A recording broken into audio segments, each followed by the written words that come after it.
Kent Hutchison with Fab Collab to talk about our art this morning. Good morning, everybody. Can everyone hear me okay? Fab Collab group, come on, join me on stage. So my name is Kent Hutchison. I'm an artist in Green Bay. And I'm also joined here by the rest of the Fab Collab group. We're a group of fabricating artists in Green Bay who do event-specific sculpture installations. So if you have an event, if you have something that you're going to be doing in the short term or far term, we can help you create a narrative with an installation sculpture that suits your needs. So we have Naomi Mose-Jenkins, Jeff Benson, Scott Hill, Casey Early-Krieger, and Dee Sweet. And the six of us, we represent different genres of artwork. So we get together and we use our different skills to develop installations like the one that you saw walking through the hallway there. We've done work with lots of other groups in town creating site-specific sculptures. And we can help out with pretty much any type of event you can think of. I think this group is really important because we help leverage existing initiatives that y'all are working on and help fold a different narrative into what you're doing. So if you're interested in doing a project or just doing some brainstorming, you can talk to any one of us, and we have cards, and we'd love to hear what you guys got going. This is a fish. Does anybody know what kind of fish this is? Anyone able to identify this one? Yep, they're perch, close, walleye. So in the Fox River, as many of you know, we have an internationally recognized fishery of fishing for walleye. People come from all around to get those things, and they're huge. You might not want to eat all of them, but they're enormous, and that's one of the reasons that we use this fish in this installation. All of us in this room have some type of bearing with the economic development of Green Bay. We all rely on the water and our tributaries. So this installation is called Water and Flow, and it's intended to acknowledge the water and thank the water and our natural resources for everything that they do for us. They provide so much, do you have the water and the what you resources. Want us to say? I do not have one. Someone competing with me? I was just curious if you had it. Okay. So if you have questions on the installation itself, please come up and ask any one of us. The idea is to generate, outside the box thinking, thinking a little bit more intuitively about our space and the work that we're all doing together to develop economic growth in Green Bay. So that's kind of the shtick that we got going. Yeah. So please come up and talk to us afterward if there's any questions right now. Well, can I do that, Kelly? Can I take questions right now? No? Thank you very much, Kelly Armstrong, for letting us present. So thank you, everybody. Whoops.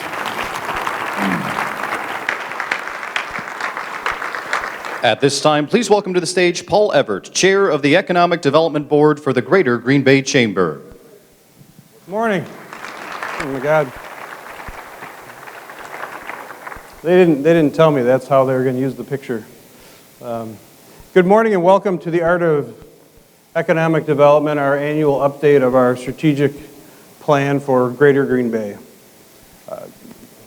It's always great to see this kind of group assembled. We have policymakers, we have the risk takers, and we have educators among us today, all of whom have the single goal of trying to make this area as great as it can be, a place where people grow their businesses, a place where people want to bring their businesses, raise their kids, and have their kids stay. It's really remarkable. There was a person that we met with in Kansas City this year, and she said something that stuck with me, at least for the last few months, and that was, you can't become the next Seattle, you can't become the next San Francisco, but you can become the best version of yourself. And the quote that she uses from a book she was impacted by was simply, stand where you live. And that's what we're here to do today, is to show you how, with your investment, with your partnership, with your participation, how we've been able to move the needle on this strategic plan. So I'm going to begin today by bringing out some members of our Municipal Partnership Council. We get together quarterly, and almost every person here that's going to walk up on the stage not only comes to those quarterly meetings, but they also serve on a number of task force in addition to what they do for the communities that have elected them to their offices. So I'm going to introduce now Brown County Executive Troy Steckenbach, Green Bay Mayor Eric Genrich, and the rest of our Municipal Partnership Council. Come on forward, gang.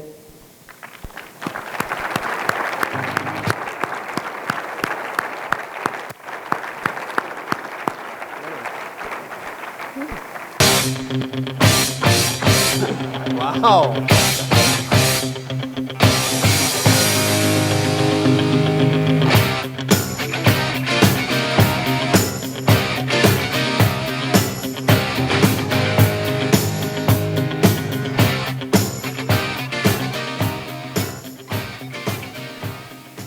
Well, good morning, everyone. Really honored to be among this group. As you all know, I'm pretty new to the job. Been in just almost 8 months now, but have really enjoyed collaborating with just about everybody on this stage. And I think that's really what's so important to the future success of Greater Green Bay and the region here is taking that collaborative approach, working with one another across some of these parochial lines, recognizing that if we're going to have success, it's going to be success with one another, not necessarily competing against one another. So I've really enjoyed my time working with these local leaders. In particular, developed a very close working relationship with County Executive Troy Streckenbach. Thank you, Mayor. What a wonderful day. So when we think about the idea of collaboration and economic development, when you look at the overall economic development strategic plan, it really comes around this idea of collaboration. And the most important piece of it is for all of us to be working together. If you look at anything that's going to be discussed today in terms of some of the successes that we've been able to reach, it really is because the municipalities, the businesses have all come together to really strive to bring forth a successful venture to this area, whether it's infrastructure or a business or an idea. And so from that standpoint, when you see all of us standing up here, it really represents the fact that in order for Northeast Wisconsin, the greater Green Bay area, the state of Wisconsin to be successful, the communities that work together are going to be the communities that actually get something done. And so from that standpoint, it's great to be up here with all my friends who I get the privilege to work with on a daily basis. So thank you.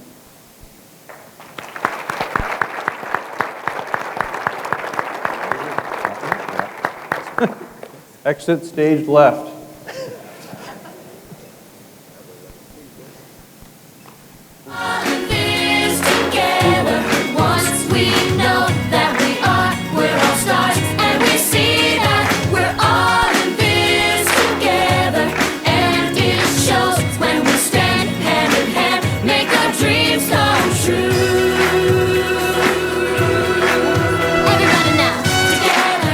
Please welcome to the stage Kelly Armstrong with the Greater Green Bay Chamber.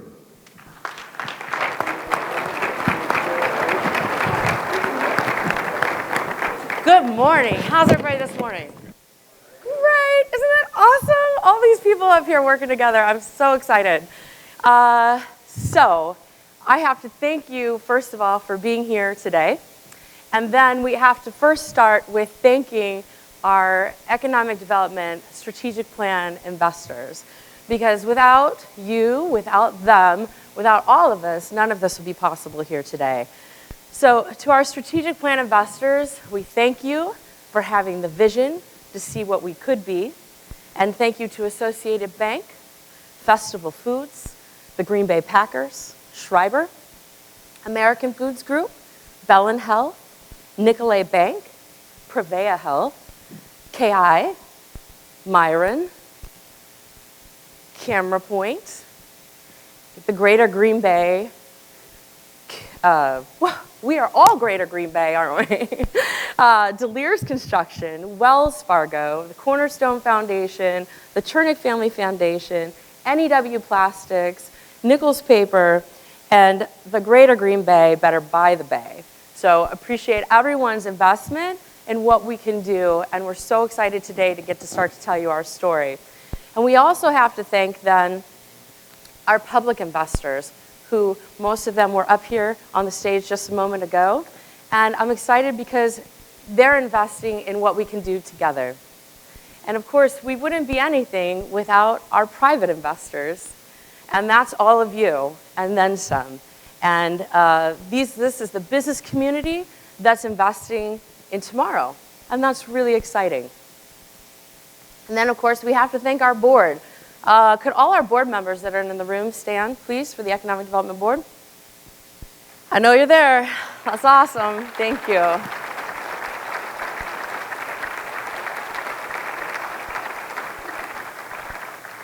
These are the people that are investing their time and talent to drive this work forward.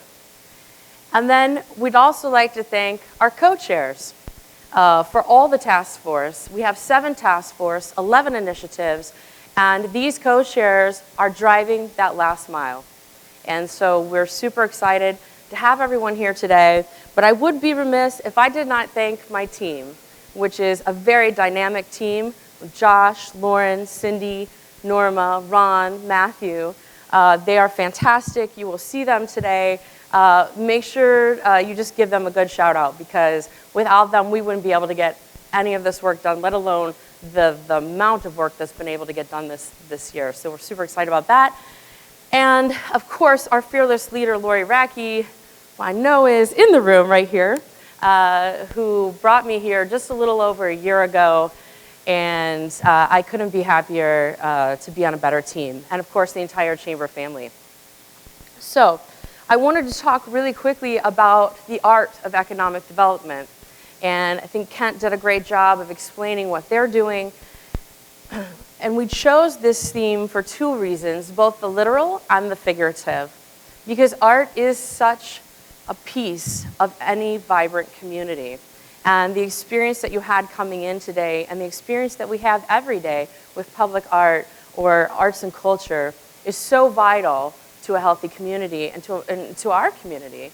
And what we look at, the number one thing that Josh and I hear when we talk to companies, yourselves and others, is that we're all looking for talent. We're trying to figure out what is the talent solution. Well, I'm telling you that arts and culture is part of that talent solution. It's part of your retention strategy. It's part of your attraction strategy. And so we just really wanted to make sure that everybody understands that art and culture is such an important part that is woven throughout all of the strategic plan and our community. And we encourage you to be a part of that. You have some materials on your table. We are going to keep some of these papers that you create, so feel free to whatever inspires you. If you want to draw a picture, share with us what you think economic development is, be a part of the experience today. And don't be afraid to get up and get the crayons, because it's fun, you know? So, and we want to give you an outlet besides your phone to play on too. And the other piece about art and economic development is that it takes all of us. It takes each one of you, right? We need you to add your mark so that we can make sure we're creating a complete canvas for our community. So, we're getting ready to get started, but I wanted to share a quick story with you. Number one question I get in the area, but also outside the area is, how do you like it? What do you think about Green Bay? What's it like being there? And it's fun. And I had this moment recently, strangely enough, at a Packers game. I had the opportunity to take my son to his first Packers game at Lambeau. And while we were on the way to these amazing seats, by the way, he says, you know, Mom, you really failed as a parent. He's 19. And I said, yeah, why is that? And he said, well, you know, all the years we've lived in the Midwest, you never took me to see Brett Favre play as a Packer. And I said, well, you're going to have to get over that because we're here now. So we're at the game. It's fourth quarter.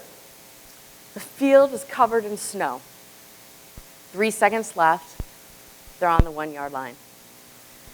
And at that moment, the snow is falling. There's just this intensity in the bowl. 78,000 people stood to their feet at one time. And at that moment, I realized this is it. This is Greater Green Bay. This is the quality that is exemplified in this team. It is the work ethic that is unmatched, and it is the resiliency that you won't find anywhere else. And that is the fabric of who we are in Greater Green Bay. And the thing I realized is that we see ourselves in this team. We see our unparalleled work ethic. We see our resiliency. We see what this community has to offer and those traits that they exhibit. And I know that it's time. It's time for us to share our story with the world. And if we share our story, as we will start to do today, we will find that people want to be a part of this team. They want to come here. They want to be here. They want to work hard and play hard, and they want to be a part of Greater Green Bay and be Green Bay made. So as we start to tell our story today, I'm going to direct your attention to the big screens. And we're going to start with a great story about a company that chose to stay here for that exact reason, that unmatched work ethic. They said they couldn't find it anywhere else. They know it's here, and they keep getting it. So enjoy the show, be part of the work today, and thank you for being here. Some Partners is a contract producer of branded sausage and private label sausage for large retailers. Our customers are large branded meat companies, the ones you're used to seeing on the shelf, as well as large grocery stores where we make private label products for them. Since 2004, we've grown quite steadily to right now operate 5 co-extrusion systems and make about 15% of the fully cooked sausage in the United States. You won't hear us use the word employee because we refer to everyone in our company as a partner. We view an employee as someone who works for a paycheck versus a partner who works with you to solve a shared goal. One of our advantages is the people that work with us at Some Partners. In the last year, Some Partners actually spent over $100 million on companies with operations in Wisconsin. So it's a really fun part of what we do is buy materials from other vendors in Wisconsin, make products, and then sell them to the rest of the country and the rest of the continent. Please welcome to the stage Keith Lindsay with Some Partners. Of branded sausage and private label.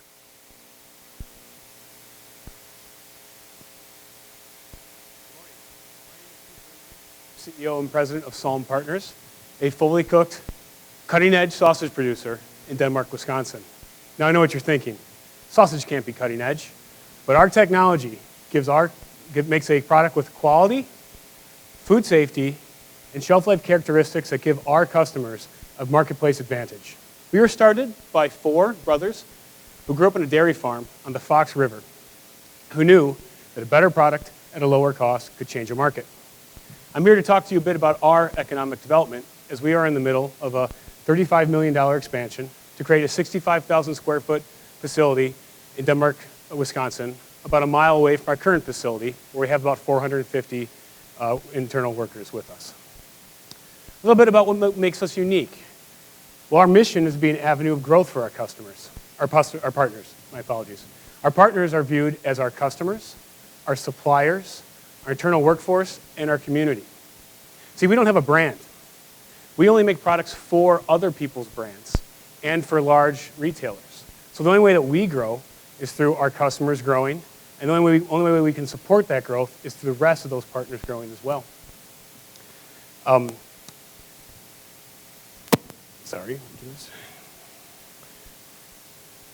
As mentioned in the video, we don't have any employees. Everyone in our company is a partner. We feel as a partner as someone who works with you to solve a goal. And we do make the highest tech sausage in the country. So, our history. We started Greenfield in 2004 without a single customer. 26,000 square foot plant with a new technology that our founders knew could change the marketplace. Within 6 months, the production facility sold out. Well, as happened, chance would have it, the facility next to us, our neighbor, a 100,000 square foot facility, shut down. And we decided to buy it, quintuple our space, and go ahead and start growing. So from 2005 till today, we've steadily grown. We've added 3 production lines. We joined both those buildings together.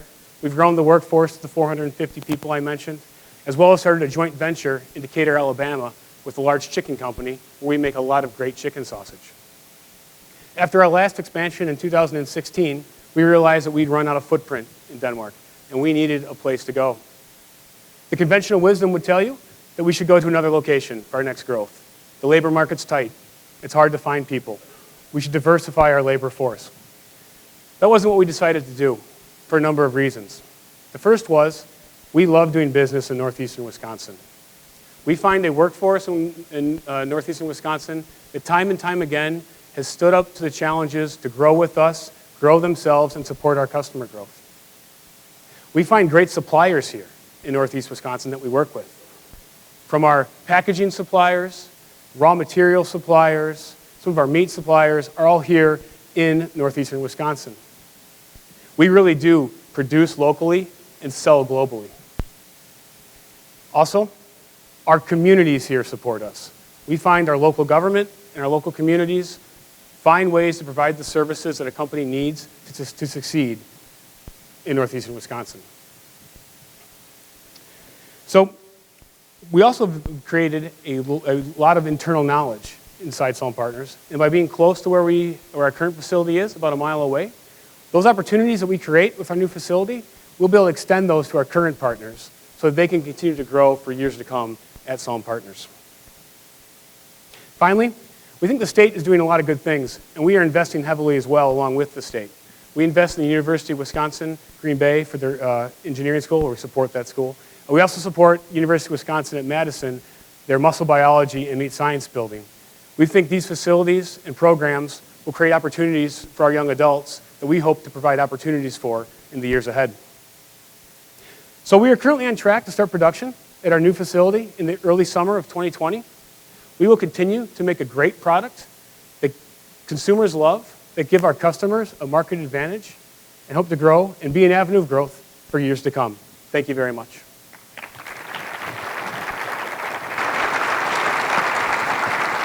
Thank you, Keith.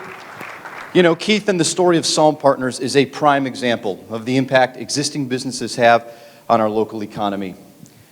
This is why we do what we do. My name is Josh Bernhardt. I head up the Business Retention and Expansion Program for the Greater Green Bay Chamber. And over the last year, the Business Development Steering Committee has worked to support the needs of our existing businesses and industries and also build on the region's manufacturing strengths. These are the first two initiatives of the strategic plan. Through the work of the Business Retention and Expansion Program this past year, we visited with more than 160 businesses.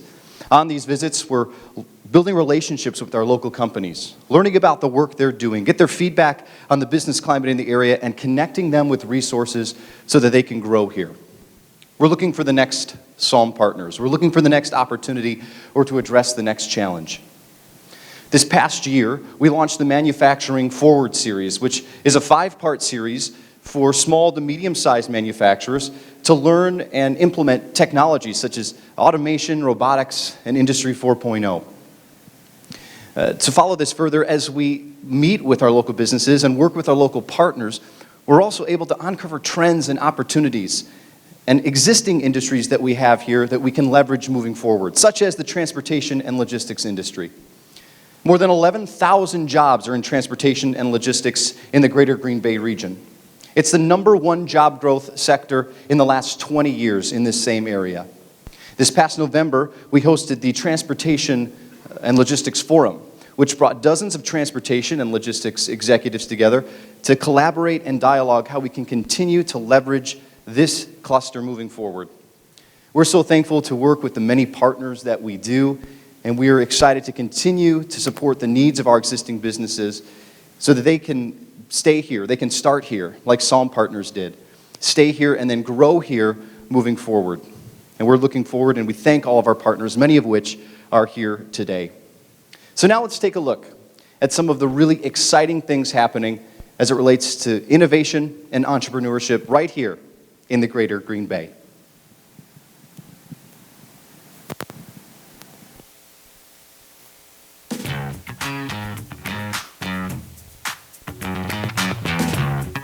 Titletown Tech is a tremendous asset the Packers have developed in partnership with Microsoft. We focus on helping new ventures and entrepreneurs spin up and grow into meaningful and impactful businesses within the Greater Green Bay region. One of the aspects of Titletown Tech is a venture fund, so we have capital that we can invest in early stage companies. We've got a partnership with Microsoft that has them bring a full-time technologist in residence here that can work side by side with an entrepreneur. One of the things that the Packers and Microsoft have been working towards is creating a tech ecosystem in Northeast Wisconsin. One of the unique things about Titletown Tech is its place here within the Titletown district.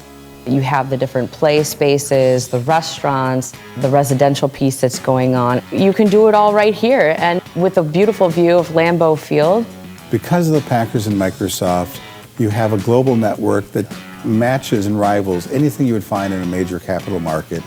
We had a startup here in Titletown Tech, and we had investors come in from New York, from San Francisco, from Minneapolis, from Chicago, who came here to hear their idea, to consider whether they're going to invest in the business or not. And they did so because of the unique brand power of the Packers and Microsoft. Titletown Tech is really an innovation and venture building collaboration here in the heart of Titletown.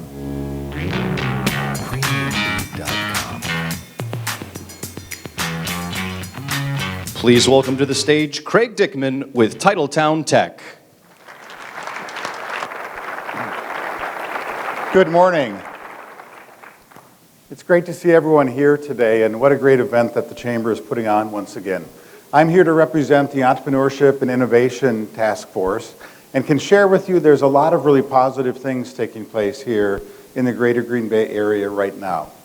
And there's really three things that I want to touch on in the course of time this morning.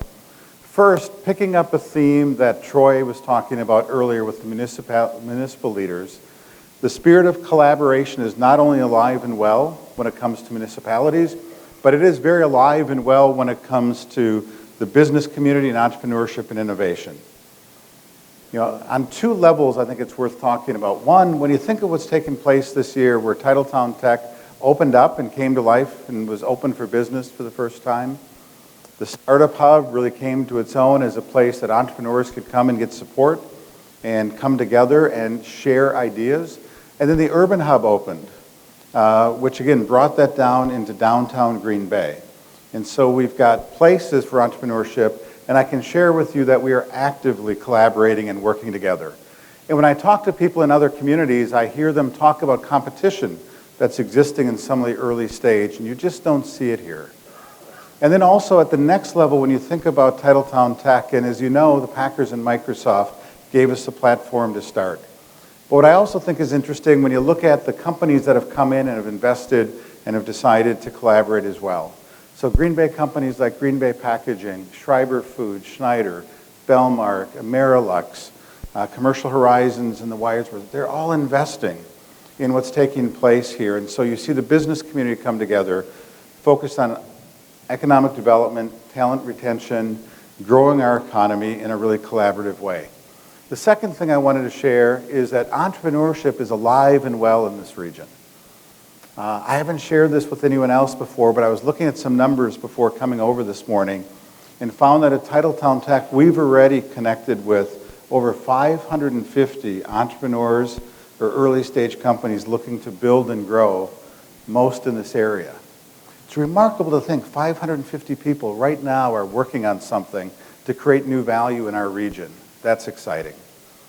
And the third thing that I wanted to touch on, picking up a theme that Kelly mentioned, is I think it's important that we recognize we have the opportunity to be best in the world at some things. We won't be best in the world at everything. That's ultimately going to become a choice of what we want to become best in the world at. But we can become best in the world. Josh mentioned the Transportation Logistics Forum that took place, and I just have to share with you what the origin of that was. I was at a conference in Atlanta, and there was a gentleman who's one of the best-known transportation analysts in the world. He's from Dallas, Texas, and he stood up in the meeting and said, you know, if you want to innovate in the movement of things, there's two places in the world you need to see: Chattanooga, Tennessee, and Green Bay, Wisconsin. And so we brought him as part of the Transportation Forum to say, what is it that makes this region so unique? And we brought in actually the person who built the Chattanooga area as well. And he referenced the fact that, you know what, there's more opportunity in Green Bay than there is even in Chattanooga. we're recognized as one of the 2 centers that could become absolutely best in the world. So when it comes to innovation, when it comes to entrepreneurship, what I'd like to report is from the collaborative work of everyone in this room and many beyond this, that collaboration is alive and well, entrepreneurship is growing, we have people building ideas, and we can absolutely be best in the world as long as we choose to do so. Thank you.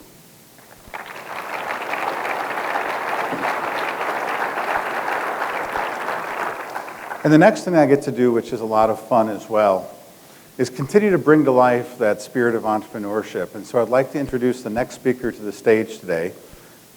He is an entrepreneur. Lupino is his name. He's founded a company called Tundra Labs.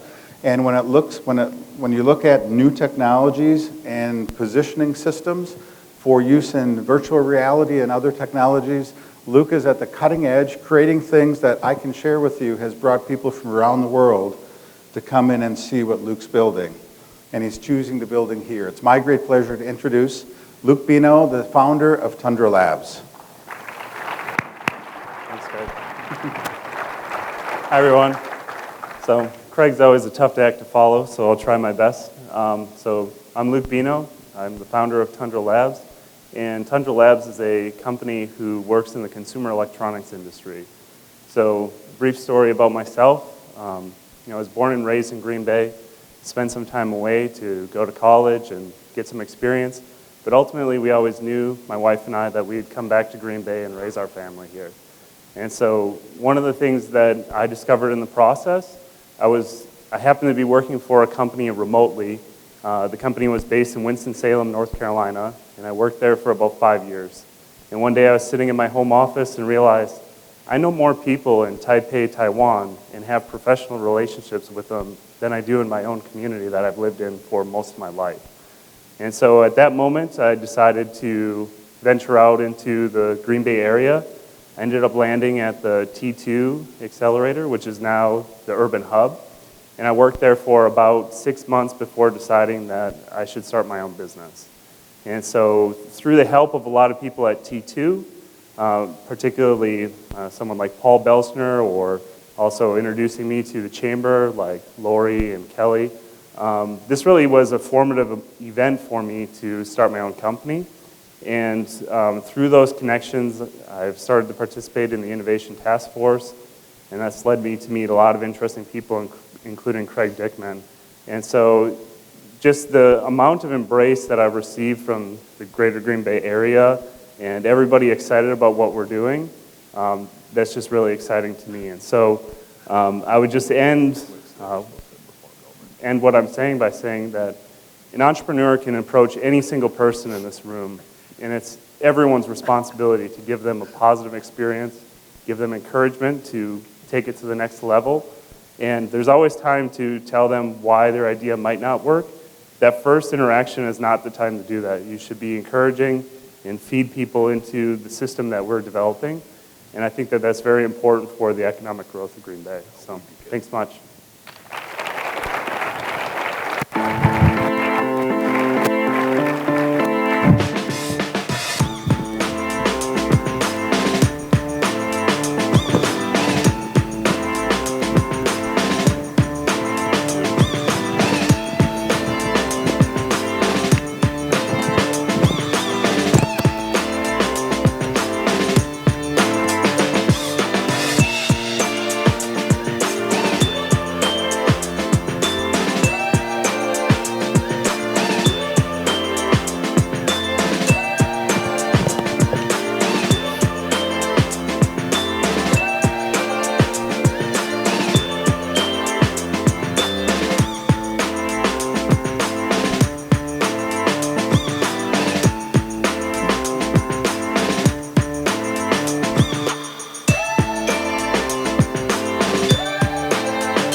Please welcome to the stage Garrett Bader with GB Real Estate Investments, LLC.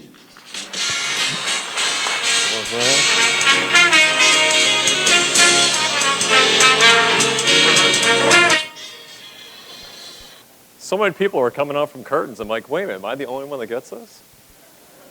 Good morning, everyone. Garrett Bader here, and we're going to talk a little bit about our urban development, our downtown task force. So we went to some of these other cities. We went to see what they are doing and what we could do a little bit differently, maybe share some best practices. Before I share that, though, everyone's got to do me a favor. When we were planning this, Kelly Armstrong came to me. She said, you know, you got to keep the people engaged. They may have been sitting for a while. They may just feel a little whatever. So help me out, help Kelly out. Stand up for a minute, please. Everybody get up. Now make sure you got a little bit of room. I need you to get back from your table just a little bit. So to your right, remember you're on a table, so you're going counterclockwise here. Take a step to the right. Go to the right again. To the right, to the right, to the right. Somebody's on to me, but hang on. To the left, to the left, to the left, to the left, to the left. Now kick, now kick, now kick, now kick. Walk amongst yourself. Folks, you've just been at a wedding. You did the Cupid Shuffle. Thank you very much. All right. So, task force. We went to these different cities. We wanted to see best practices. What are they doing? But at times, what are maybe we doing that we've got a good step on? So, obviously, downtown is our focus. But that doesn't just mean downtown Green Bay. It means downtown De Pere. It means downtown anywhere. It means what Howard is doing, what Hobart is doing, what Alloway and Ashwaubenon are doing. It's the urban environment. What does a person want? Who wants to live there? How does that experience and that environment add to the culture, to the vibrancy that we want in our area? So that ties into things that you see down that middle column there, downtown residential. How are people living? What are the amenities that they want? How does that drive economic development? Then who are your other partners? How do you make these areas pop? You see higher education there on your top right. You see entrepreneurship and technology, some of these folks who you've heard from already that are starting companies and building a new type of workforce and a new type of creative class. Connectivity, how do you connect between these neighborhoods? Do people want trails? Do they want different transportation options? And as you've heard, spoken here already, arts and culture. What are people looking for? What creates a vibrant theme, a vibrant area? So on the next slide, what we'll look at, as you see on your top left there, speaking of mobility, and that was done, by the way, in a very rainy afternoon. So I think we all look pretty good for dodging through the rain. That was the Kansas City streetcar. It was a multi-million-dollar effort that they built, that they credited directly with millions of investment along the line. Now, would I love to see that between downtown and Lambeau Field? You bet. Maybe it's right, maybe it's not right for us, but it's options to consider when we think about what we're trying to do. On your bottom left was a distillery in Louisville. Again, much like what we've seen here with craft breweries and different sorts of that foodie or that culinary experience. They are also seeing that there. The mayor of Louisville that we met with in the middle, and then our dear Kelly Armstrong on the right, speaking at the Kauffman Foundation in Kansas City. So like I mentioned, when we went to these areas, it was what do we want to glean from them, but then also what did we share that we're doing? You've heard it said here before, and you'll hear it, you're stressed probably continuously here from here on out. Public art was huge. Kansas City in particular credited public art with a massive resurgence of economic activity and quantifiable tax base, millions in different districts, and not only enhancing existing ones, but virtually creating new districts. Of course, that center slide is always the issue of how do we fund this? It's not cheap in many cases. Budgets are tight, we know this, and much of even the philanthropic community is tapped. I'm sure you've all heard of the term donor fatigue. So different ways of tying these folks together and finding how we fund the different improvements is important. And on the far right is cityscape, and I need to ask for those who travel enough, you go to other cities, and what do you like about the city that you go to? It's a place that you can walk around, you feel, you like the light posts, you like the planters, you like these different areas. That's important to attracting not only visitors, but also permanent residents. How are we dressing up our neighborhoods? How are we making an area that's inviting where you want to be? The cityscape and the design of those areas are key to having a pretty successful corridor. Folks, we're going to take more of these trips. These were, like I said, it was Kansas City and Louisville this year. We got some areas that we've talked about. And in all cases, what we've tried to do is reach for ones that are maybe just a touch aspirational. You know, we have a global brand here, of course, because of the Packers, but people know of Green Bay in a context that's larger than many of our peer cities. So while for those who've been to Marquette, Michigan, or to Rochester, Minnesota, or Duluth, or Grand Rapids, I'd argue are great cities that are in some cases even less than us, doing great things. We wanted to strive for those that are maybe just a touch above us, a Kansas City or Louisville, and see if we can't live up to that global recognition that we have. Thanks much.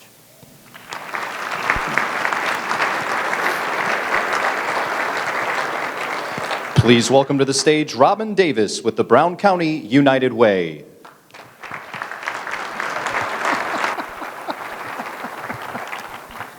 Good morning, everyone. Thank you so much for being here. So I'll just say this on the front end, like this was the most exciting part for me, coming out from behind the curtain. Woo!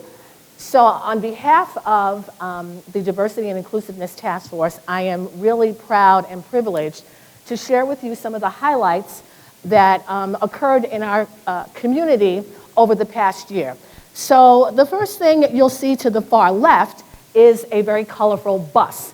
And you might be thinking, so what does a bus have to do with diversity and inclusiveness? Well, Green Bay had the privilege of being one of a number of selected communities from around the country that had the unconscious bias tour bus make a stop here. That's a big deal due to the very diligent work of our task force members. This tour bus that goes around the country to communities much larger than ours stopped here and provided our community with an immersive experience to help us identify our own unconscious bias in our everyday lives. Not just looking at it from a work perspective, but what happens when I'm in the grocery store? What happens when I'm in the schools? What happens when I'm walking around my neighborhood? This bus was hosted by Schreiber Foods and Associated Bank, and they also made it open to a number of nonprofits in the area so that we could bring our staff, those of us that are working on the front lines in human services and policy, and all of the other areas that will require us to look at the work that we do with an equity lens. We had the opportunity to participate in that immersive experience. Each individual that came through also had an opportunity to take the I Act On pledge, where they personally made a decision that we were going to confront unconscious bias in our everyday lives, in our personal lives, as well as our business lives. I can say on behalf of Brown County United Way, this was an awesome opportunity for us to come back as a staff and talk about our experiences, and then talk about how walking through that experience will then inform the work that we continue to do in our community. You heard us talk about the CEO Action Pledge over the last few years. Last year we reported that 48 companies that have a footprint in Wisconsin signed on to the pledge. And I remind you, not just signing on to the pledge as a good thing to do, but also committing to take active steps within our respective places of business to move diversity and inclusion forward, and not just have this work as an afterthought, but that it becomes top of mind in everything that we do. So last year, 48 companies signed on. This year, we're happy to report, last year, 48, we're happy to report 78 companies with a footprint in the state of Wisconsin have signed on to this pledge. Thank you. That's a big deal. It's a big deal for little old Green Bay, right? And then finally, I want to share with you an upcoming conference that is coming to our community. It's going to be held right in this facility called Toward One Wisconsin. Mark your calendars, and you're going to be hearing a lot more about it. April 28th and 29th, 2020, right here in this building, the second annual conference that is all about building communities of equity and opportunity. Again, this is a big deal that a conference that took place in Milwaukee last year is coming to Green Bay because they recognize that we are on the move. They recognize that we're taking diversity and inclusiveness seriously with the leadership of our Greater Green Bay Chamber. So thank you so much for attending this morning, and keep your ears and eyes open for further details. Thank you. Please welcome to the stage Cheryl Van Grunsven and Dr. John Caters with the University of Wisconsin-Green Bay, Dr. Jeff Raffin with Northeast Wisconsin Technical College, and Dr. Michelle Langenfeld with the Green Bay Area Public Schools.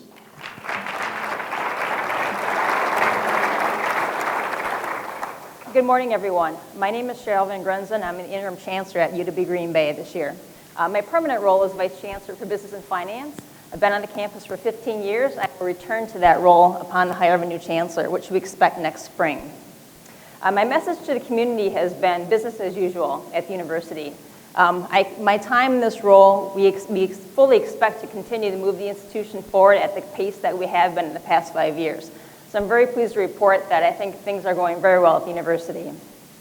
This is an exciting time at UW-Green Bay, and we've accomplished a great deal since the rollout of the Chamber Strategic Plan. As we said we would do, our new select mission approved last spring aligns with the transition of our university. Listening to the community, our mission directly relates to becoming an institution of access with focus on programs that respond to the workforce and knowledge needed in the regions we serve.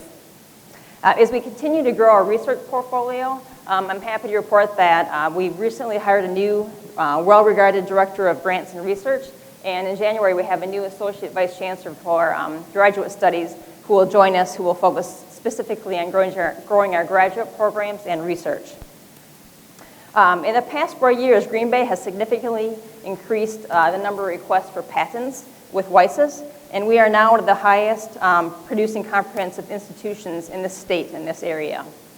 I'm also happy to report that enrollment is up about 300 students from last year this time across all 4 of our campuses. The Green Bay campus alone is up about 9% in headcount. We are one of the very few institutions who are seeing growth within the state, so we're very proud of our positive transition forward. Our close collaborations with NWTC is yielding terrific results for Green Bay. From fall of 18 to the summer of 19 term, we've taught 355 former NWTC students who transfer into a number of programs on our campus. Since 2014, we have rolled out more than 30 new programs, and we currently have more than 20 in development as well. Dean Caters will share with you an update on mechanical and electrical engineering, but I want to share with you that next fall we will be accepting students into a full 4-year nursing program, in addition to an executive MBA program. We also have new programs that are beginning in writing, water science, athletic training, and many more. We are now also accepting more students into our education program to help meet the demands of the teaching shortage in our community, and we are also developing a school psychology program as we speak that will be going to the Board of Regents very soon. We're also mapping out plans to better reach adult learners who haven't completed their degrees, in addition to creating some more badging and credentialing for adults who do not have the opportunity to take full-time courses. And the last item I want to share with you is that we also teach more than 2,000 high school students with college credit across the state, which gives those students an advantage to really jumpstart their college career and graduate with less student debt. So thank you for your continued support of UW-Green Bay, and we look forward to continued conversations to move the region forward together.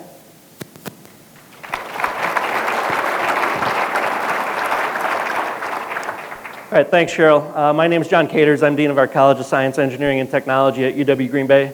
And Troy Streckenbach started this meeting by talking about collaboration, and I think a great example of collaboration is the brand new STEM Innovation Center that's located on the Green Bay campus. I don't want to get into all the details, but the fact that we have a county-owned building on state-owned land with renters that include a 501c3, the university, a state organization, and we got it all done in less than 2 years is a miracle.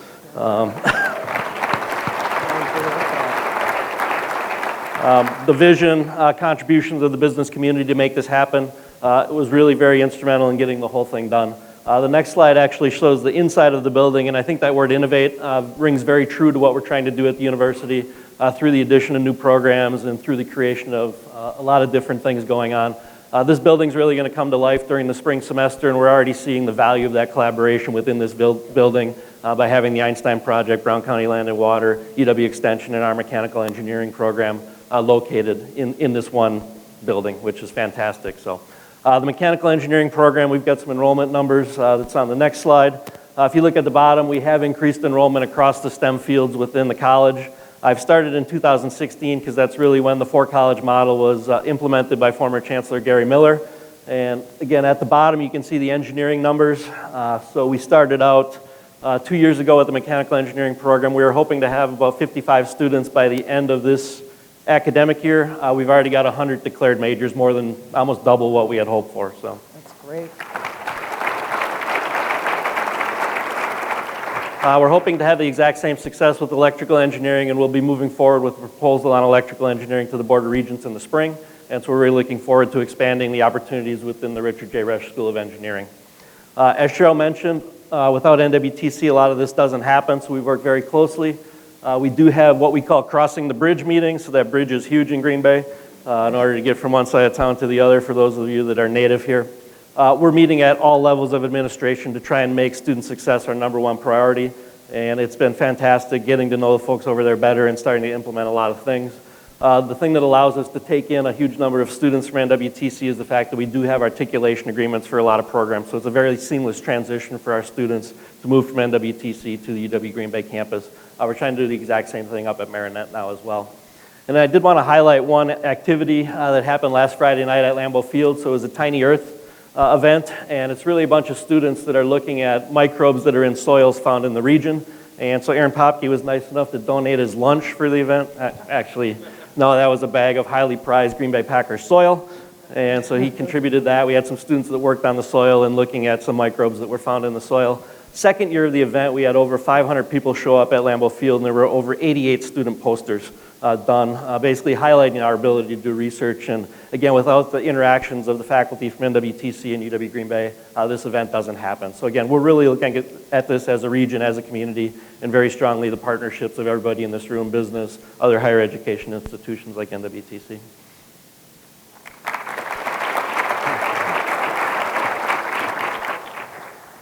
Thank you, John. I'm Jeff Raffin. I'm the president of Northeast Wisconsin Technical College, and it's certainly a pleasure to talk to all of you today. It may surprise you, and I'm sure it doesn't surprise UWGB, but I was just looking at some numbers. In the last 6 years, 2,000 students have come from NWTC and gone to UWGB. We are a significant feeder of that college, but perhaps even more exciting for us is the fact that last year we had our highest number of graduates ever in our record. Each year in the last 4 years, we have exceeded the numbers of students who have completed credentials. We are also the largest producer of STEM graduates in the state in the two-year college system, which of course you know is extremely important here in our region. We're a region that likes to make things, and we are good at making things, and the technologies continue to change. So what we do, we have to, as an educational institution, change along with that. One of those things that we have done is this program called Earn and Learn. Some of you employers have been so in need of skilled workers that even though the student may not have come to our college, if they had taken any one of our 5,000 dual credit students in the high schools, you'll hire them right away. You take them away from us. I don't like that. But we also know, and you know, that they need to be educated. So we have developed this program that we are working with industries. We have over 70 companies right now identified that have wanted to participate, that will essentially hire these students coming out of high school, pay their part or all of their tuition, and also allow them to go to school at least a day or so every other week in order to continue to increase their education and gain a credential while they are working. That means we needed to change the way in which we are delivering our education, because we're going to have these students coming in and out, in and out, in and out all of the time. But it's a model that probably is more consistent with what needs to happen in our marketplace to provide the skilled workers that we need here. That kind of thinking and innovative thinking has led us to consider, and we will be making a major investment in additive manufacturing. More and more, the stuff that you are making will be made by printing it. And we've got a significant partnership that we've been developing with Hewlett-Packard that they will be participating. So we'll be sending folks to you and also to UWGB with these more advanced skills that will be coming out. And finally, I would say to you that we can't do this without our partners in the K-12 system. And we have to spend our time doing that. And we've created a program actually between the three of us called TurboCharge. And I know that Michelle will be more than happy to talk to you about how that's going. Very good. Good morning, everyone. Thank you, Jeff. TurboCharge for college credit is a critically important game changer for our students. And so if we go to the next slide, I'd like to share a few data points. One of the things that's critically important as we think about the children that we serve in the Green Bay area public schools, many of the students come to us and they may be first-time high school graduates. Some of our students come from other countries. In fact, many of our students come from other countries, and I'm going to talk briefly about the global enriched environment that our students are afforded. Our partnership with UWGB and NWTC is an innovative, very forward-thinking opportunity. The dual credit enrollment piece has been critically important as we move forward in our workforce. So I want to go to the next slide. But to recognize the fact that we as a community are seeing more and more students completing college credit before they graduate is really our priority. This particular quote really resonated with me as I saw it. It's from the United States Chamber of Commerce, and it talks about the economic growth and development of our state. It talks about it predicated on the skills of the workforce and the recognition of investing in the state schools. And so when I think about our partnership, it is truly about collaboration. It is truly about the interdependence of what we do in partnership with all of you that will gain us the results that we're looking for as a state around economic growth and development. Next slide, please. Here are some important statistics that I'd like to share with you. Many of our students, more than 12,000 of our students, qualify for free and/or reduced lunch. And many of our students, as I noted, are going to be first-time college, perhaps even first-time high school graduates of their families. And so to that end, recognizing that fact that college does not seem to be an attainable opportunity to engage in this collaborative partnership and invest and work collectively together has been a true game changer for our students. If you look at that, if you can see very closely, $2.4 million in college credit were earned in the Green Bay Public Schools by our students in partnership with higher ed. And that is truly a game changer as we move forward. In addition to that, when we look at the percentage of students now in Green Bay Public Schools who are moving forward and seeking college and dual credits while still in high school, we're moving up each year. And it's because of the partnership that we have in the investment of our community and our higher ed partners. And we can't be more grateful for that. Upward of 60% of our students are now enrolled. And I think it's critically important to think about the fact that we ensure that our children are college, career, and community ready, inspired to succeed in our diverse world. And so to that end, we also look at that certification and industry certification. We had upward of almost 200 students receive industry certifications before they even graduated from high school. That is critically important as well as we send students out into the workforce. And I can't thank our partners again for that. The work that they've done at both higher ed institutions has been transformational. We are working in collaboration to provide the skills and the vibrancy of our future.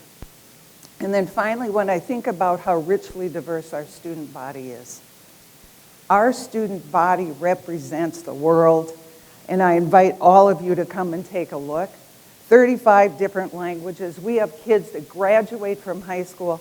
They are biliterate, bicultural, and they have the world ahead of them. They have learned with and from each other. They understand different cultures, different opportunities, and that is not something to take lightly. When I think about the vibrancy and opportunity right here in Green Bay, I think we have just a critical time right now as we work in collaboration. We welcome diversity as we look to attract, retain, and move forward in our workforce. I can't thank the investment of our community and our higher ed partners. The workforce of tomorrow is predicated on what schools are doing today. And so working in collaboration, we are seeing significant results. And I encourage us all to continue down that road of investment. Thank you.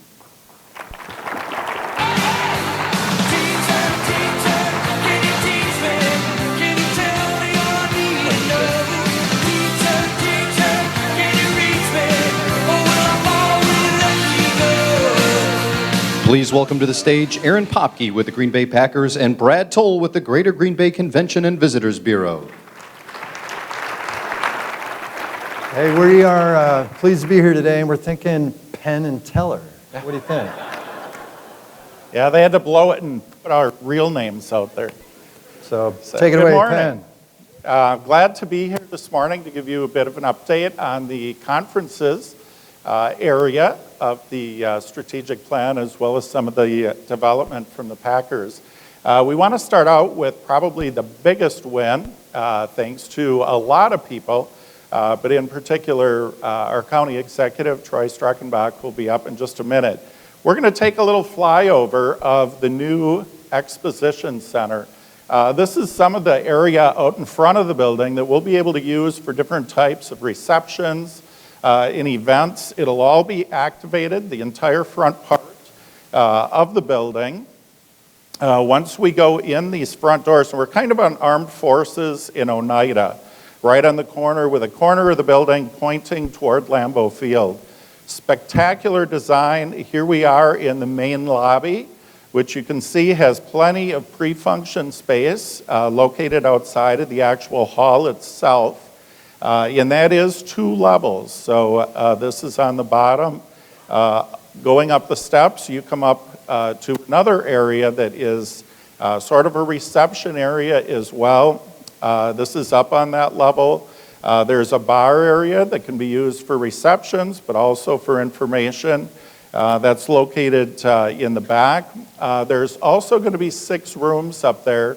They can be used a lot of times when you have industrial type expositions. Someone wants to talk about their motor or some piece of equipment. So they want to have some sort of separate area that they can do those presentations in. A lot of times those groups want office space or something like that. That's what those rooms would be used for in the upper level. 125,000 square feet of exposition space. The largest in northeastern Wisconsin, which is absolutely fantastic.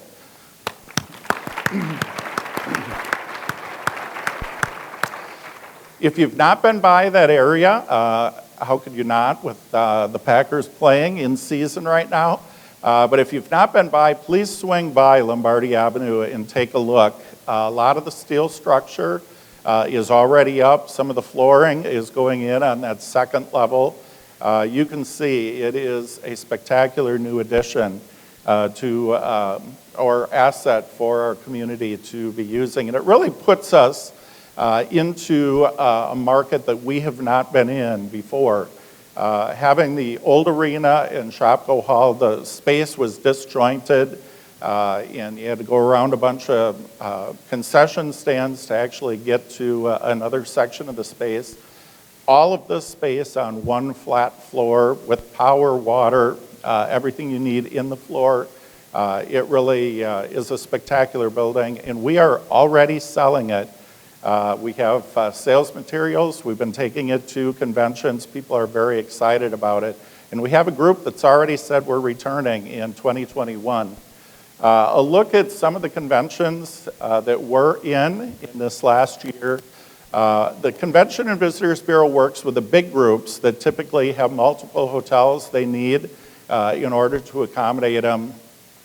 We worked with probably 222 or so conventions so far this year. There's literally thousands of events that take place, but these a lot of times need extra speakers, presenters at their convention, spouse tours, different things like that, that we get more involved with those groups.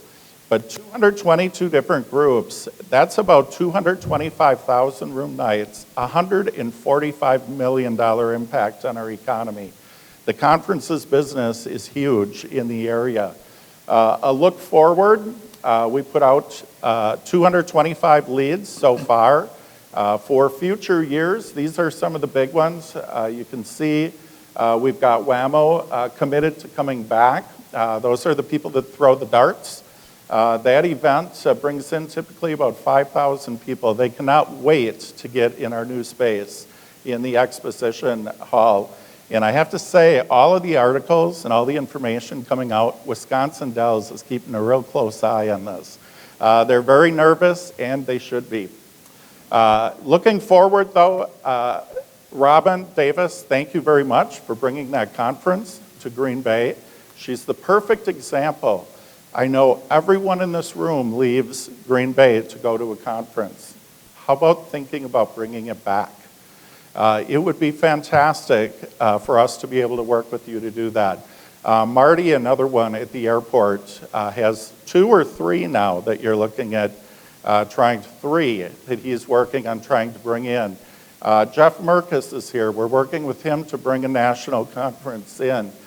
We have fantastic spaces. The convention center, this facility, when the lobby is done, basically a brand new property, the Radisson Hotel and Conference Center, completely renovated, spectacular space, another great space that really no one in the country can compete with is Lambeau Field.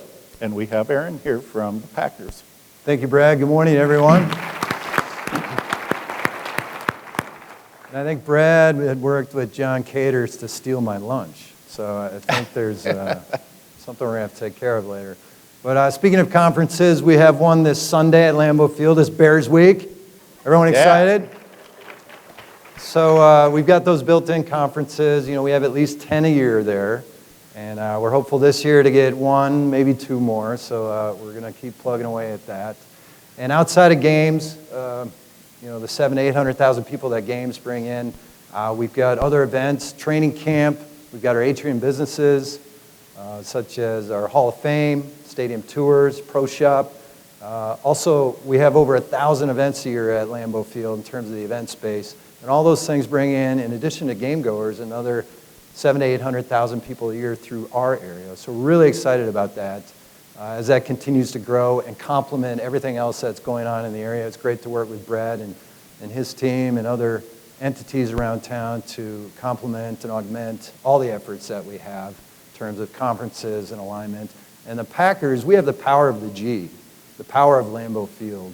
And it gives us that worldwide brand, that worldwide window through which the rest of the country and world can see Green Bay and get a feel for Green Bay just through those games. We want to continue to leverage that and bring that to new heights and take it to expansion that we haven't seen before. You know, the events that we have at Lambeau Field, with what we're doing in Titletown, we have additional people coming through, be it on game weekends, be it through summer, all the programming that we're adding there that certainly a lot of our residents are taking advantage of. But also we know we have new people coming into the area to experience that. So we want to continue to grow that. And a lot of that goes back to 2003 and the redevelopment that Lambeau Field underwent. And we know there was a sizable public investment in that, $300 million is what it ended up being. But in the time since that redevelopment, you fast forward 16 years later, that redevelopment amounted to $100 million more annually in economic impact in the area.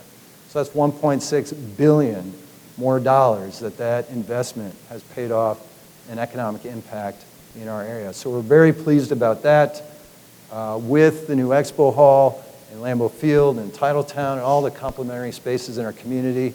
And we're really excited to continue to contribute toward that alignment and bringing events in of the caliber we haven't been able to see before. One of which, hopefully, is the NFL draft. You've heard that the Packers and the community have expressed the NFL interest in hosting that.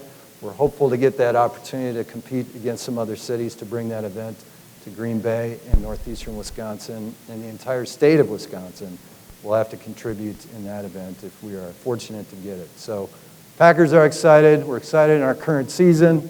Hopefully we'll continue into January, maybe even further. So we're excited about that, but also excited to use the power of the Packers, the convening power of the Packers, to draw more interest in our area for conferences, other events. And with Titletown Tech, Craig and his team, and the other entrepreneurial aspects in the area, really putting Green Bay and northeastern Wisconsin on a map for an entirely different audience of conferences and attendees that will come to our area. So thank you for your support, and go Pack. Go Pack. Thank you. Please welcome back to the stage Brown County Executive Troy Streckenbach.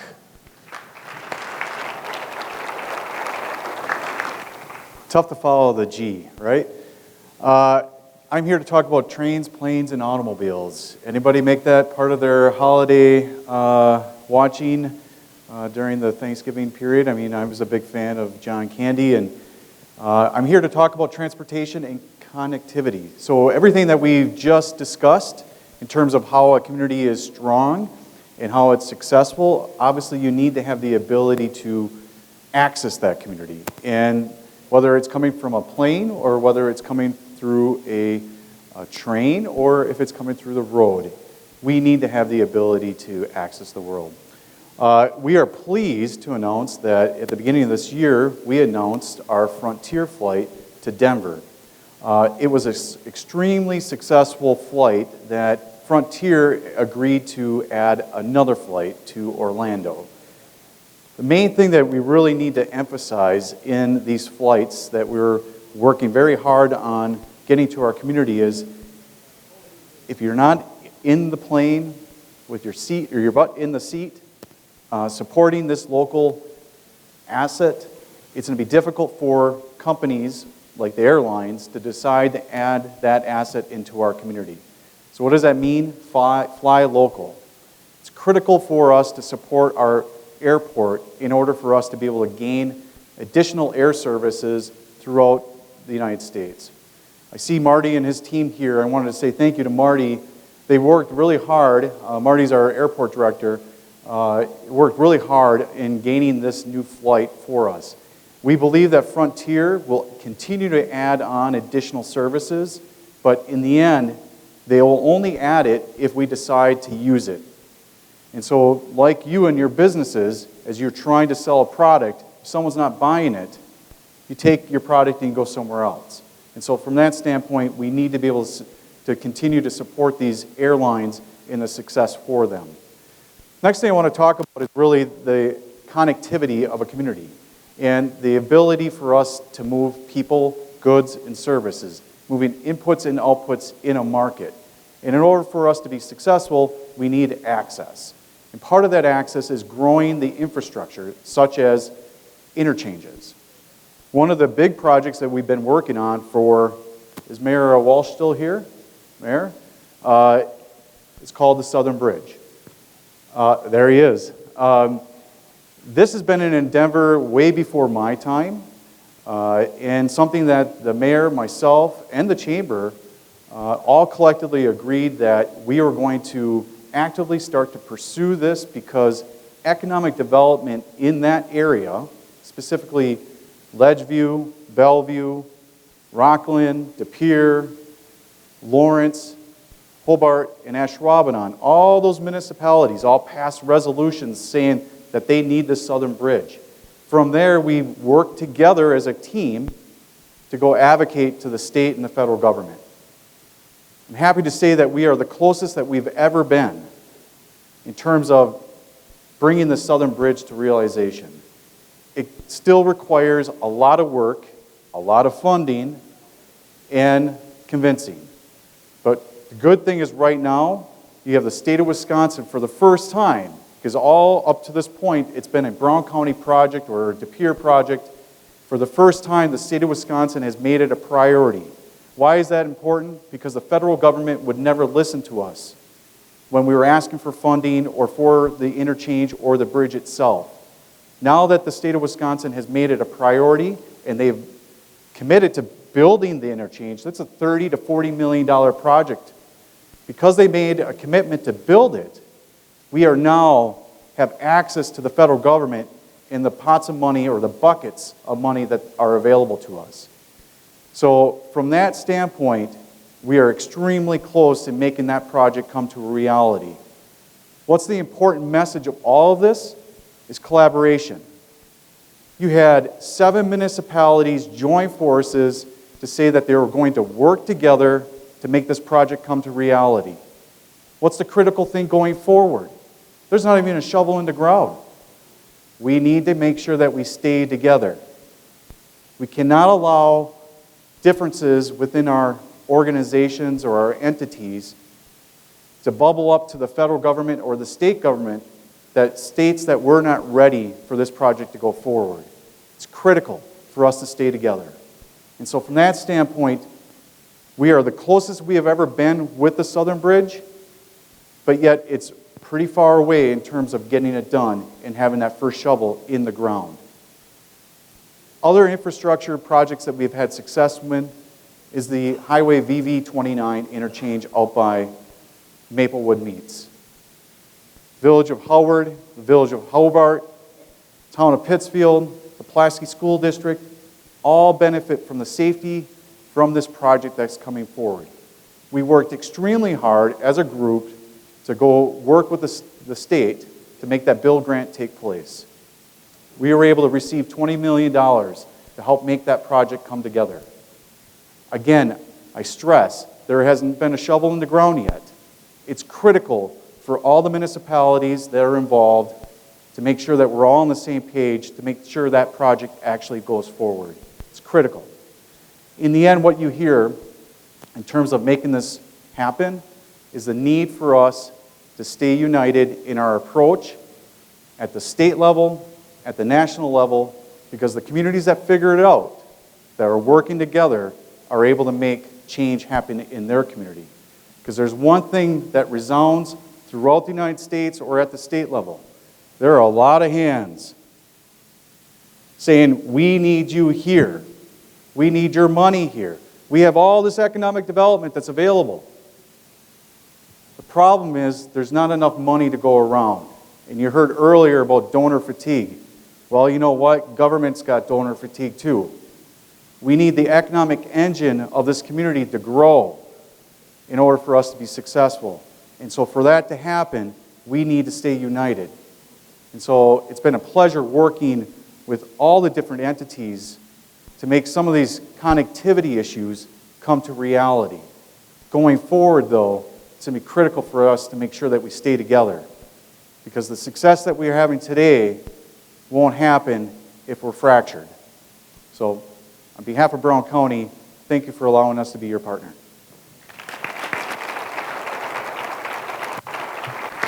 And now, please welcome to the stage the people of the Longhouse.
Sagwig, everybody. We are the people of the Longhouse, otherwise known as the Oneida Nation, and we're sharing some of what we call our Ohunja Getka.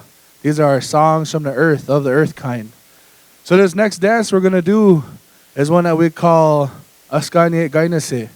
And for our people, we give thanks to everything. We celebrate life. We celebrate the fact that we're still here to walk amongst Mother Earth, Yunkinoha Ohunja. So we're going to sing this next song that we call the Women's Dance. Our people, we always hold our women high up because to our people, the women are always the backbone of the community. And for our people, the women made most of the decisions.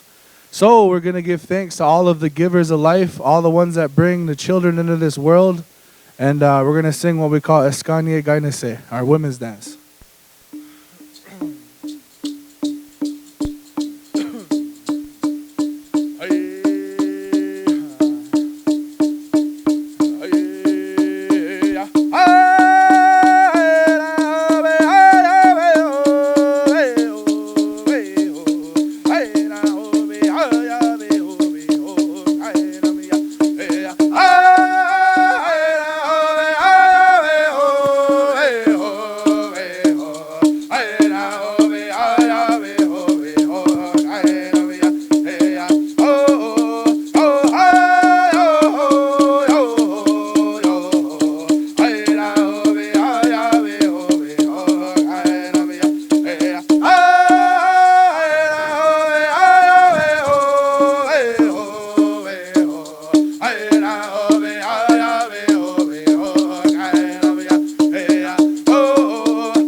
Thank you.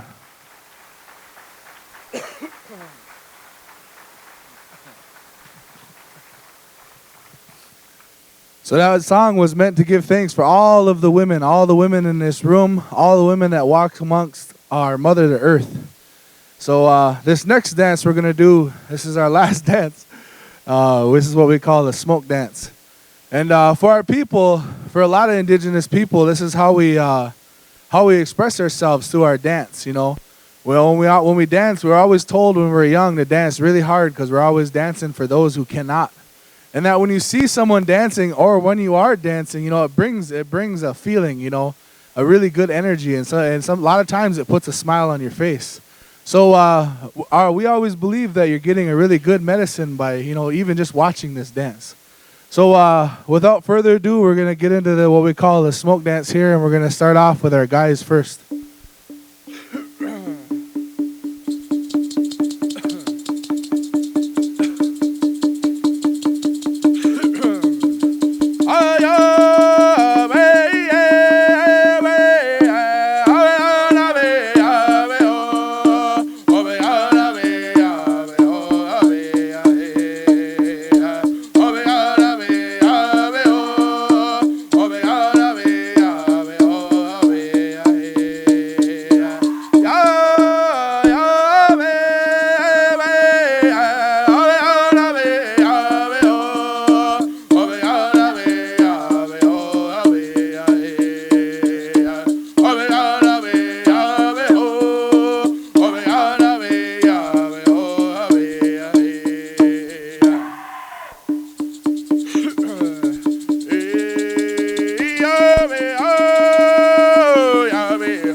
Well, that's going to conclude our session, and I hope you guys enjoyed the songs that we had to share. We love sharing our dances. This is our culture.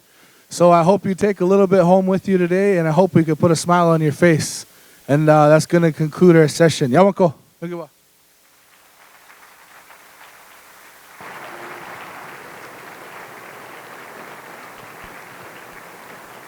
And now, to conclude our program, please welcome back to the stage Kelly Armstrong and the Greater Green Bay Chamber's Economic Development Team.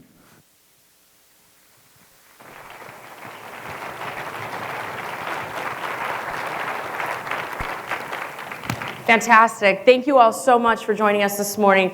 We have some amazing stories to tell, and we hope that you will help us as we continue our journey for the next 12 months to tell those stories about how great we are here in Greater Green Bay. Thank you, and enjoy the rest of your day.